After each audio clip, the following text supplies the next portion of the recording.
a missão? O texto já fala, olha, o trabalho que o Senhor Jesus me deu para fazer. Amém? E esse mesmo que fala isso, no final da sua vida, ele fala: combati o bom combate, completei a carreira. O que ele estava falando? Eu cumpri a minha missão. Então, irmãos, mais importante do que apenas viver ou sobreviver nessa terra é viver para um propósito relevante, é viver para cumprir uma missão que Deus nos deu. E cada um de nós fomos feitos para uma missão.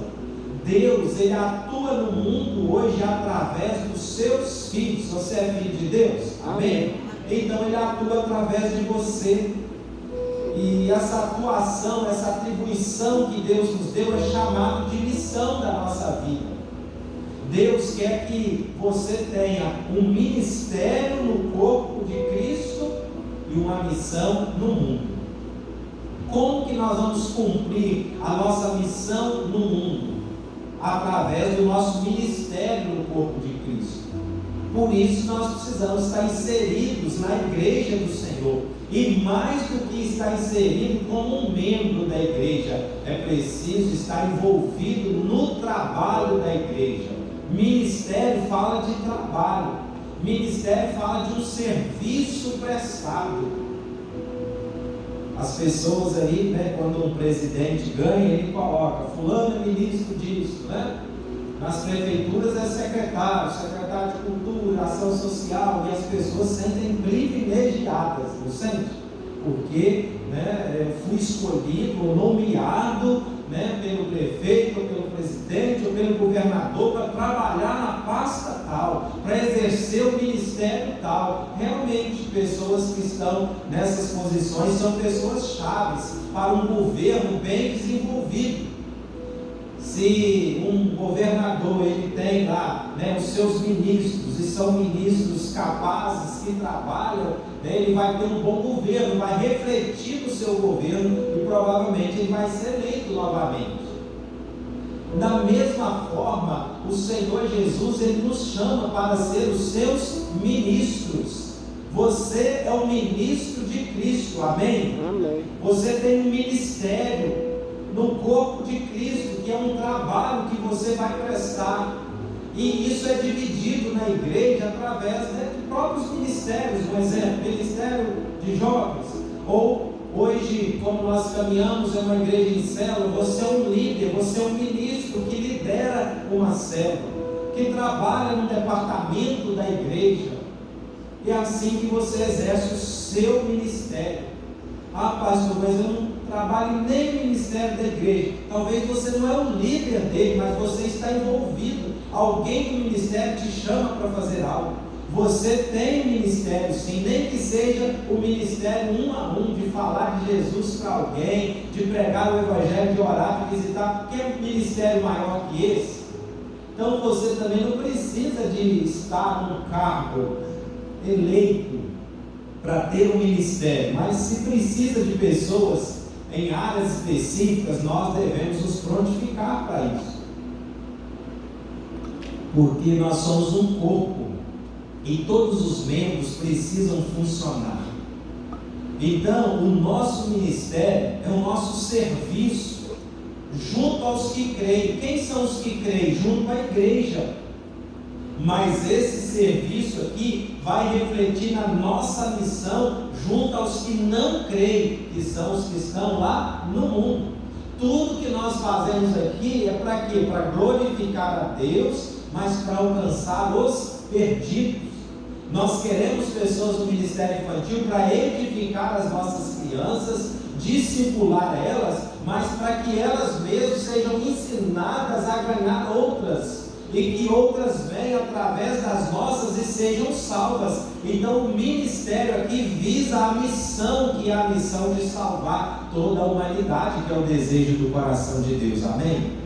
A palavra missão tem sua raiz a palavra latina remeter, ou seja, enviar. Ser cristão inclui ser enviado ao mundo como um representante de Cristo.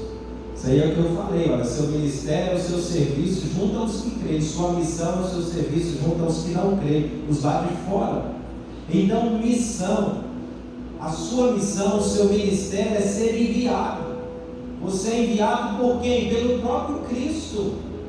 Jesus disse no texto que nós lemos aqui no início, esse texto aí, olha, assim como o Pai me enviou, aí está numa versão diferente, mas é isso que ele está dizendo, eu os envio. Jesus entendeu nitidamente a missão de sua vida sobre a terra. Se Jesus não tivesse entendido, ele teria executado apenas o seu ministério, mas ele não teria envolvido outros, ele não teria chamado outros, ele não teria passado a visão que Deus queria de ter muitos filhos. E quando Jesus morresse, ele ressuscitou, fosse ao céu, acabava ali o ministério, a missão, mas não acabou, porque Jesus passou aquelas palavras do ensinamento para homens de Deus que assumiram o ministério, que assumiram a sua missão, e o Evangelho chegou até nós, e isso precisa continuar. Então, assim como o Pai enviou Jesus à terra, Ele nos envia. Quem te envia é Jesus, não é o seu pastor que te envia. O pastor, ele é usado por Deus para ficar sempre te lembrando da sua missão, para às vezes até te cobrar, né, de uma maneira carinhosa, mas te cobrar, para te exortar, mas para te incentivar, para te capacitar. Você sabe que um dos papéis do pastor principal é capacitar a igreja para que ela possa cumprir a missão, através do ensino, da oração, de cursos, capacitando os irmãos para eles cumprirem a missão. Foi o que Jesus fez, ele andou com os discípulos. É claro que ele salvou eles, que ele era o Salvador, mas ele ensinou, ele capacitou. Jesus não fazia tudo sozinho. Quando ele precisou de um local para fazer a ceia, ele mandou os discípulos, vai lá e fala com o homem que eu mandei falar isso e isso. Ele não foi. Então a igreja precisa se espelhar no ministério de Cristo. É comum uma igreja com uma mentalidade muito tradicionalista achar assim, olha, nós vamos contratar um pastor e o pastor vai fazer tudo e nós vamos ficar olhando, dando nota ou reclamando, elogiando, e vai acontecer. Isso não acontece, não vai para frente. O pastor, ele é para capacitar a igreja, para todos trabalhar e mobilizar. O grande papel de um líder, e aí serve para você que é líder de célula em qualquer área, é mobilizar as pessoas para trabalharem. E ele fica olhando, não, ele trabalha também, mas o trabalho dele é mobilizar, o trabalho dele é incentivar aquele que às vezes tem medo, então ele vai passar uma segurança para ele, porque muitas vezes as pessoas não fazem por medo de dar errado, por medo de não dar conta. E se eu passar vergonha, eu assumo essa posição, mas se eu não conseguir avançar, mas o líder, o pastor tem que estar aqui, não, eu estou com você. Você vai avançar, se você errar, nós vamos consertar junto. Esse é o nosso papel. Foi o que Jesus fez, ele deu suporte para os discípulos. E quando ele estava para voltar para o céu, os discípulos estavam tristes, né? E ele falou para os discípulos, eu vou enviar o Consolador, ele vai ensinar tudo para vocês, tudo que vocês precisarem. Está vendo? Jesus não deixou ele sozinho nem um minuto, e Deus também não nos deixa sozinhos. Você tem o Espírito Santo na sua vida, dentro de você, amém? Você é templo do Espírito Santo, é Ele quem nos capacita. O Espírito Santo, ele é o nosso professor. Então você nem tem todas aquelas habilidades, mas você clama o Senhor e o Espírito Santo te usa. Amém? Você acha que todo mundo sabe tudo? Não sabe não, irmãos. A gente tem uma ideia que o pastor sabe tudo, não. Todo mundo, ele tem uma área que ele é melhor, que sobressai, mas tem outra que a gente tem dificuldade. Mas isso nos faz ser dependentes de Deus. Com você também é diferente. Lá na sua célula tem uma área que você faz bem ali, você tem uma habilidade, tem outra que você não gosta, tem dificuldade, mas o Espírito Santo te capacita. É assim que todos nós temos limitações, mas nós queremos cumprir a nossa missão. Quando Jesus estava com 12 anos, ele disse, não sabeis que me convém tratar dos negócios de meu Pai? Olha, com 12 anos, Jesus tinha consciência da sua missão. Ele sabia por que ele veio. E muitas vezes nós não desenvolvemos um ministério frutífero na vida da igreja, ou a igreja não se desenvolve porque falta uma clareza da visão para nós. Toda igreja tem que ter uma visão definida. O que é a visão? Onde nós queremos chegar. Essa é a visão. E qual que é a missão? É como nós vamos chegar. Qual o trabalho que tem que ser feito para chegar? Por exemplo, qual é a sua visão na sua célula? Multiplicar a célula, um exemplo. Tem outras coisas, mas a principal, vamos dizer, multiplicar, discipular aquelas vidas, levá-las a crescer. Essa é a visão. Agora, como que eu vou fazer isso? Aí envolve a sua missão, que vai envolver o trabalho. Como que eu vou fazer isso? Olha, eu vou fazer orando, convidando, relacionando, aproximando as pessoas. E para cumprir a missão, a gente ainda coloca alvos. Aquele alvo que o líder coloca: olha, essa célula nós queremos ter tantos visitantes, ou nós queremos aqui fazer tantos convites. São os alvos para cumprir a missão, para alcançar a visão, que é o geral todo. Então, como igreja, nós queremos crescer. Essa é a visão. Queremos ganhar vidas. Essa é a visão. A missão é fazer discípulos. Como que nós vamos fazer? Através do nosso trabalho, da oração, da busca, do relacionamento, da aproximação. É assim.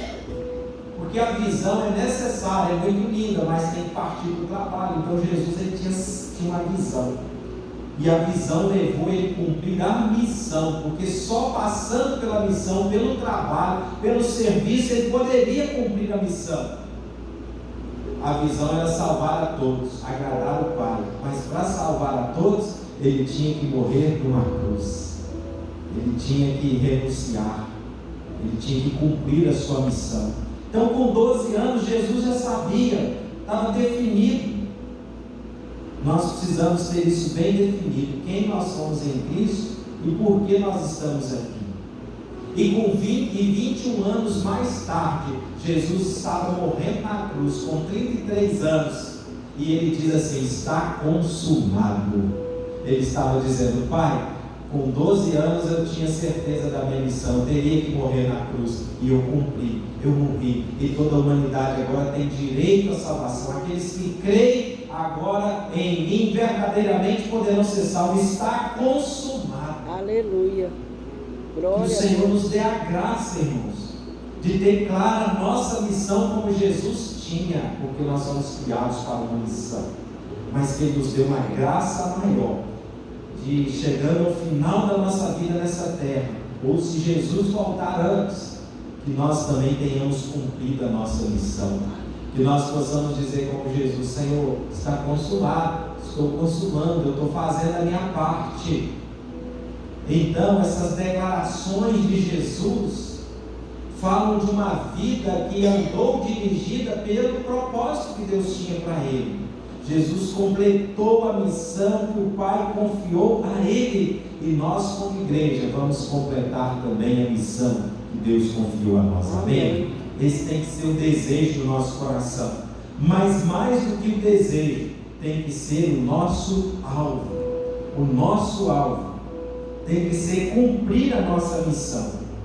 Não é só passar pela vida, não é só comer, beber, fazer churrasco. Tudo isso é bom, mas tem algo a mais. A nossa missão é como Jesus fez: levar as boas novas, espalhar o seu amor, abençoar vidas através de Cristo nas nossas vidas. Essa é a nossa missão.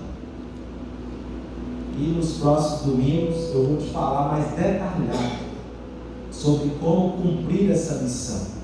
Então, a missão nossa na terra é essencial para nós vivermos para a glória de Deus. Porque Deus nos criou para louvor da sua glória. Amém. Mas como que eu vou louvar o Senhor? Como que a minha vida vai glorificar o Senhor? Como que eu vou agradar o coração de Deus? quando eu cumpro a missão que Ele tem para mim. Assim eu glorifico a Deus. Há um filho que não cumpre a missão, Deus continua amando.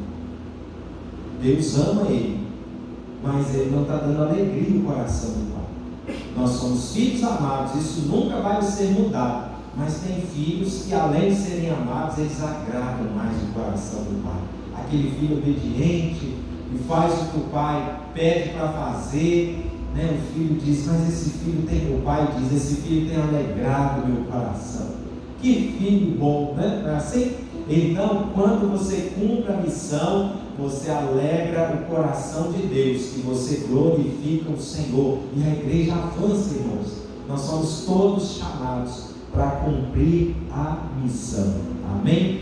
Deus te abençoe. Eu quero encerrar a gente cantando um louvor.